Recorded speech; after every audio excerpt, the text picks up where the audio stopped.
नमस्कार, दो दनादन में आपका बहुत बहुत स्वागत। आपके साथ मैं हूं संतोष गंगवार। शुरुआत करेंगे दो दनादन की। ऑपरेशन सिंदूर पर भारतीय वायुसेना ने सबसे बड़ा सबूत दिया है। Air chief marshal AP Singh ने कहा कि ऑपरेशन सिंदूर के दौरान पाकिस्तान के 6 एयरक्राफ्ट तबाह हुए। इसमें भारतीय एयर डिफेंस सिस्टम S-400 ने कमाल किया। एयर डिफेंस सिस्टम ने पाकिस्तान के 5 फाइटर जेट और 1 एयरक्राफ्ट को मार गिराया। वायुसेना चीफ ने कहा कि ऑपरेशन सिंदूर में पाकिस्तान को भारी नुकसान हुआ। ऑपरेशन सिंदूर में पाकिस्तान मुरीद के और बहावलपुर एयरबेस तबाह हो गए।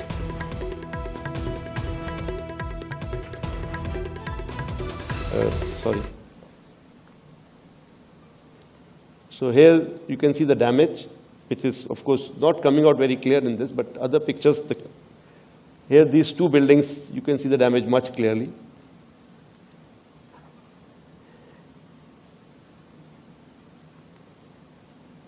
Again, another big set of buildings, and you see the damage that is coming out. What I can show you here is there's hardly any collateral that you see. Of course, from that distance, it is not very easy to make out, but still all the adjacent buildings are fairly intact. The buildings that were targeted were based on intelligence. And this is the main building of theirs, where the weapons have gone in, and it's badly damaged. Now, one thing which was good this time was that not only did we have these satellite pictures, we also had a lot of input from the locals, media, which was giving us the inside pictures, because these were areas which were open to public kind of areas also.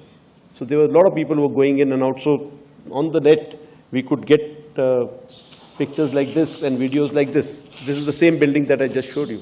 You look at the damage that has been caused inside. It's all on the open net available, so I have also picked up from there. पूरे देश में रक्षाबंधन का त्योहार धूमधाम से मनाया जा रहा है। इस मौके पर प्रधानमंत्री नरेंद्र मोदी ने 7 लोक कल्याण मार्ग स्थित अपने आवास पर बच्चों से राखी बंधवाई। इसके अलावा प्रधानमंत्री मोदी ने ब्रह्म कुमारी की महिलाओं से भी राखी बंधवाई। इस दौरान प्रधानमंत्री ने 105 बच्चों, टीचर्स और एनजीओ से मुलाकात की।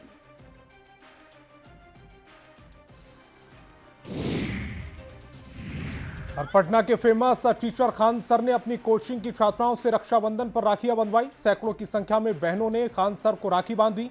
राखी बांधने के बाद खान सर ने अपनी बहनों के लिए 151 प्रकार के व्यंजनों की व्यवस्था की। खान सर की राखी उत्सव काफी चर्चाओं में रहा है। खान सर ने बताया कि हमारे देश का गौरव रक्षाबंधन है, संस्कृति बचाकर रखने की नैतिक जिम्मेदारी है। हम भाग्यशाली आदमी हैं कि कलयुग में लाखों बहनों का प्रेम मिला। हर स्टेट से लड़कियां आई हैं और इन सबको यही कहेंगे कि भारत का गौरव है हमारा रक्षाबंधन। हम सबको अपनी संस्कृति को बचा के रखने की नैतिक जिम्मेदारियां हैं और हम उस सौभाग्यशाली हैं जिनको इस कलयुग में भी लाखों लड़कियों का प्रेम मिला है और इतना राखी बांधा गया है। हमको लगता है यह सौभाग्य इस पृथ्वी पर शायद हम ही को मिला है जो इतनी बहनों का प्रेम है। आज इन लोग के लिए खाने पीने की भी 156 प्रकार की व्यवस्था रखे हैं खाने पीने के लिए। और रक्षाबंधन के मौके पर बिहार की पूर्व मुख्यमंत्री और आरजेडी नेता राबड़ी देवी ने आरजेडी एमएलसी सुनील कुमार सिंह को राखी बांधी। रक्षाबंधन और बिहार वृक्ष सुरक्षा दिवस के मौके पर मुख्यमंत्री नीतीश कुमार ने पटना के वाटिका इको पार्क पहुंचकर पेड़ को राखी बांधी और लोगों को वृक्षारोपण का संदेश दिया। इस दौरान डिप्टी सीएम सम्राट चौधरी ने भी राखी बांधी और पौधारोपण किया। रक्षाबंधन के मौके पर आज सीएम नीतीश कुमार ने महिलाओं को मुफ्त बस यात्रा की शानदार तोहफा दिया। आज बिहार राज्य परिवहन निगम के बस से सफर करने वाली महिलाओं को निःशुल्क यात्रा का तोहफा दिया गया। सफर करने पर कोई शुल्क नहीं लगेगा। पर चौंकाने वाली खबर यह है कि सरकार के फैसले के बाद भी महिलाओं से पैसे वसूले जा रहे हैं। ये तस्वीर कहीं ना कहीं राजधानी पटना की है। पटना के मल्टी लेवल हब से हाजीपुर के लिए जाने वाली बस में जब न्यूज 18 संवाददाता ने जायजा लिया तो चौंकाने वाली तस्वीर आई। निर्वाचन आयोग ने फर्जी वोटर कार्ड को लेकर आरजेडी नेता तेजस्वी यादव को एक बार फिर नोटिस जारी किया है। आयोग का कहना है कि प्रेस कॉन्फ्रेंस में तेजस्वी ने जो वोटर आईडी कार्ड RAB 291620 दिखाया वह आयोग द्वारा जारी नहीं किया गया वह फर्जी है। आयोग ने इसे कानूनी अपराध बताते हुए 16 अगस्त शाम 5 बजे तक ये कार्ड जमा करने के निर्देश दिए।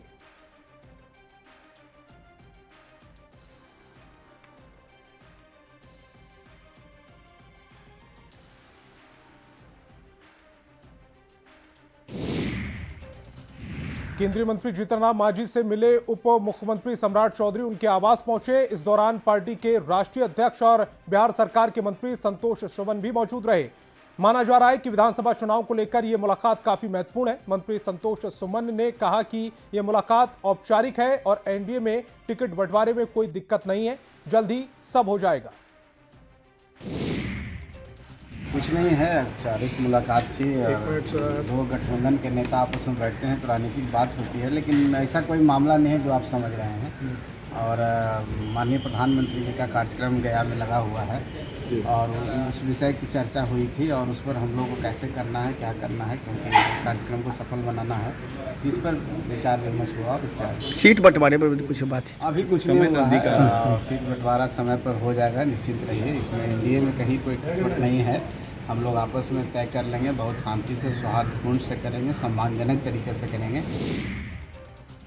बाढ़ अनुमंडल के पंचमैला में पूर्व विधायक अनंत सिंह पर हुई फायरिंग मामले में सोनू मोनू गिरोह के मोनू की गिरफ्तारी बरौनी के पंचमैला से हुई है। पुलिस बरौनी स्टेशन से गिरफ्तार कर पटना पूछताछ के लिए ले गई। पंचमैला थाना के 2 मामलों में सोनू की तलाश थी। पूर्व विधायक पर फायरिंग मामले में उनके एक समर्थक गोली लगने से घायल हुए थे। सोनू कुछ दिन पहले ही इस मामले में जेल से बेल पर बाहर आया था। आज उसका भाई मोनू गिरफ्तार हुआ। ग्रामीण एसपी ने मामले की जानकारी देते हुए बताया, फायरिंग मामला समेत हत्या के प्रयास मामले में मोनू की तलाश थी। आज दिनांक 8 अगस्त 2025 को एक महत्वपूर्ण ऑपरेशन में पंचमैला थाना एवं पटना जिले के डीआईओ टीम के द्वारा महत्वपूर्ण कामयाबी हासिल करते हुए जनवरी माह के अंदर पंचमैला थाना अंतर्गत ग्राम नौरंगा जलालपुर में हुई गोलीबारी की घटना के एक मुख्य अभियुक्त मोनू कुमार उर्फ मोनू सिंह पिता प्रमोद सिंह ग्राम नौरंगा जलालपुर को जो है गिरफ्तार किया गया है। उक्त अभियुक्त की गिरफ्तारी जो है बरौनी रेलवे स्टेशन बेगूसराय जिला से जो है की गई है। उक्त अभियुक्त के बारे में सूचना मिला था कि अभियुक्त जो है किसी धार्मिक स्थल से आसाम से वापस लौट रहा है और उसका जो है लोकेशन जो है पटना पुलिस के द्वारा वहाँ पर बरौनी स्टेशन के आसपास ट्रेस किया गया।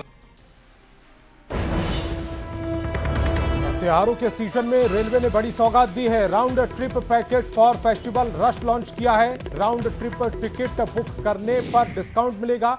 वापसी यात्रा के बेस किराए में छूट मिलेगी। 20% तक की छूट केवल फ्लेक्सी फायर ट्रेनों पर लागू नहीं होगी।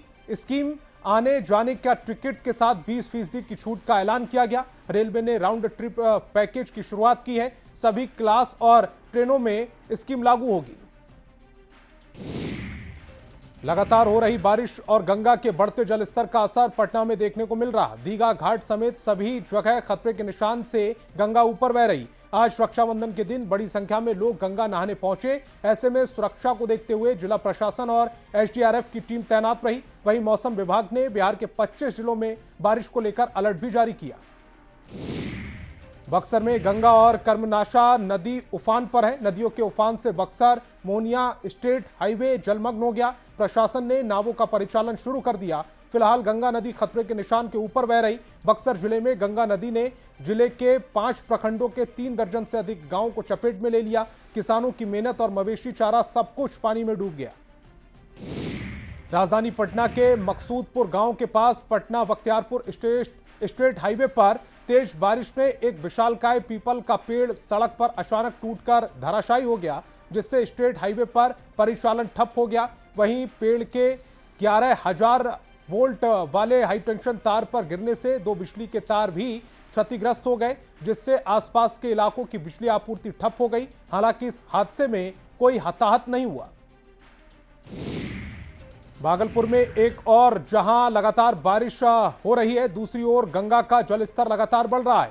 सुल्तानगंज में गंगा खतरे के निशान से तकरीबन 80 सेंटीमीटर ऊपर बह रही है, जिससे कि गंगा नदी निचले इलाकों में तेजी से फैलने लगी है। सुल्तानगंज प्रखंड के कई गांव टापू में तब्दील हो गए। बाढ़ और बारिश ने गांव के लोगों का जीवन तहस नहस कर दिया है। खेत में पानी भर जाने से लोगों को मुश्किलों का सामना करना पड़ रहा है। भोजन उपलब्ध नहीं हो पा रहा। रोजमर्रा के काम के लिए लोगों को संघर्ष करना पड़ रहा है। विकासशील इंसान पार्टी यानी कि वीआईपी के संस्थापक और बिहार के पूर्व मंत्री मुकेश सहनी आरके जवैनिया गांव पहुंचकर बाढ़ पीड़ितों से मुलाकात की। इस दौरान उन्होंने बाढ़ पीड़ितों की समस्याएं सुनी। उन्होंने इस दौरान व्यक्तिगत स्तर पर बाढ़ पीड़ितों की हर संभव मदद का भरोसा दिया। उन्होंने कहा कि बाढ़ की त्रासदी में सैकड़ों घर तबाह हो चुके हैं और हजारों लोग गंभीर रूप से प्रभावित हैं। इस त्रासदी को देखकर मन व्यथित होता है। उन्होंने कहा कि हमारी कोशिश है कि प्रशासनिक स्तर से लेकर मानवीय स्तर तक हर जरूरतमंद तक मदद पहुंचाई जाए। उन्होंने कहा है कि जब महागठबंधन की सरकार बनेगी तो मुआवजा पॉलिसी में परिवर्तन किया जाएगा। फिलहाल जिनके घर कटाव में विलीन हो गए हैं उन्हें सरकार जल्द मुआवजा दे। नहीं, ये बात सही है और आपदा है और आपदा में हम देख रहे हैं कि किस तरीके से लोग परेशान हैं। सभी का आशियाना जो है उजड़ चुका है और ऐसे जगह पे हम लोग आप ही लोग के माध्यम से सब जानकारी मिला था। पार्टी के नेतागण तो डे 1 से लोग आना जाना कर ही रहे थे, लेकिन हमने भी समय निकाल कर यहाँ पे लोगों से मिलने के लिए आए हैं और जितना हो सकता पार्टी की तरफ से जो हम लोगों ने मदद वगैरह सब किया है और आगे भी मदद जो है हम करेंगे। बेगूसराय में एक तरफ जहां लगातार गंगा का रौद्र रूप देखा जा रहा है तो वहीं प्रशासन ने भी हर परिस्थिति से निपटने के लिए पूरी तैयारी कर ली है। बेगूसराय के सांसद और केंद्रीय मंत्री गिरिराज सिंह, मटिहानी के विधायक राजकुमार सिंह, एमएलसी सर्वेश कुमार और डीएम तुषार सिंगला समेत आला अधिकारी की एक टीम बेगूसराय के सबसे प्रभावित सामो प्रखंड का दौरा करने के लिए निकली। सांसद गिरिराज सिंह ने दावा किया कि भले गंगा में बाढ़ के बाद थोड़ी परेशानियां हुई हैं, लेकिन इससे निपटने के लिए प्रशासन पूरी तरह तैयार है। केंद्र से टीम भी आएगी जो प्रभावित क्षेत्र का जायजा लेगी। स्वाभाविक है, बेगूसराय गंगा, गंडक और बलान 3 नदियों से जुड़ा हुआ है। गंगा में 21 के बाद 25 को ये बाढ़ आया तो डीएम बेगूसराय सिंगला जी और राजकुमार जी विधायक, सर्वेश जी एमएलसी और मैं, ये गंगा के बीच में जो गांव है, खास करके साम्हो प्रखंड हमारा टापू के रूप में, तो हम लोग उम्मीद कर रहे थे कि गंगा की पानी घटेगी, लेकिन बढ़ रहा है तो माल जाल के लिए चारा और कम्युनिटी किचन ये दोनों, और आज एक बाढ़ की टीम भी आ रही है सर्वेक्षण करने।